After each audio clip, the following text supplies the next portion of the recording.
Hi, my name's Heather Davidson. I'm a lead naturalist at the Environmental Nature Center. Today we're going to be talking about nature journaling. Now, a couple of things when you're going to start out nature journaling. You want a smaller notebook that's easy to carry around with you and a pencil. If you're carrying a huge notebook around, it might be a little cumbersome and you might be less likely to commit to actually journaling nature. Another thing to keep in mind is that it's okay if it's not perfect. You're really focusing on shapes and texture and color of the nature that you want to be drawing today. So we're going to go for a walk and see if anything inspires us to draw today. This plant is sea lavender or statice.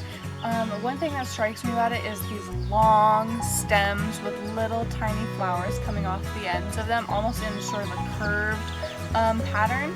And the flowers are a dark purple, but also there's little white flowers sprinkled throughout the purple flowers, and that's very, very interesting how it's growing.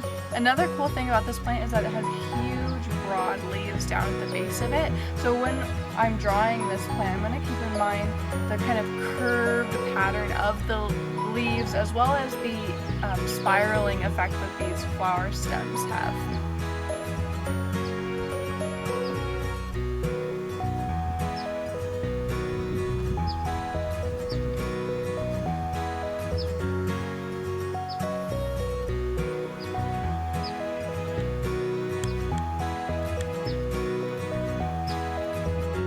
This is a beautiful plant I just came across that I actually don't know the name of. That's okay when you're nature journaling. Not all of us are naturalists. We don't know all of the names of all of the plants, and that's a cool thing about it is that you can draw, you can make observations about the plant, and then take it home and research. Use nature journals or even Google to identify the plants based off of the characteristics that we're going to be identifying.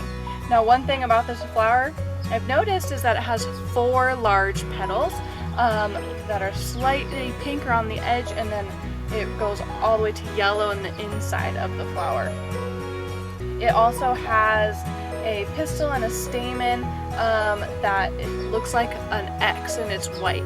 So I'm going to draw those identifiers, and I'm also going to write myself little notes next to my drawing with the identifying characteristics that I've observed.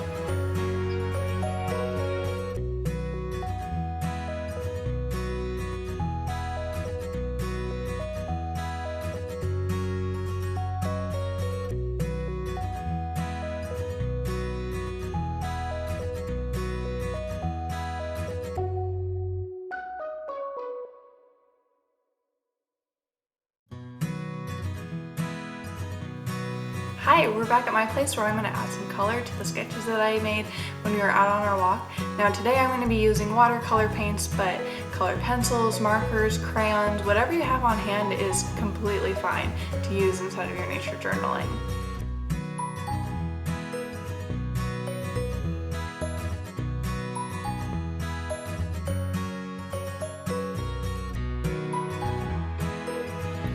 Just a couple of things to keep in mind in your nature journaling is to, 1, use a small notebook that is easy to carry around with you, a pencil in case you make mistakes, and don't worry about being perfect or don't worry about knowing how to identify everything around you. Just focus on the color, the shapes, the textures around you.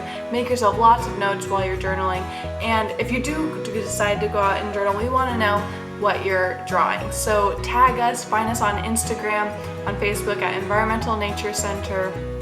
Thank you so much for watching this video. I hope you had a good time. Bye. The Environmental Nature Center provides a tremendous service for our community. Free public access to nature, environmental education, and a sanctuary for our community to escape from life's pressures.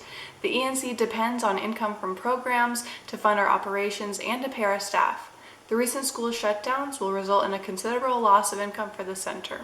Please consider becoming an ENC member or making a donation. Any amount helps. To donate, please visit encenter.org.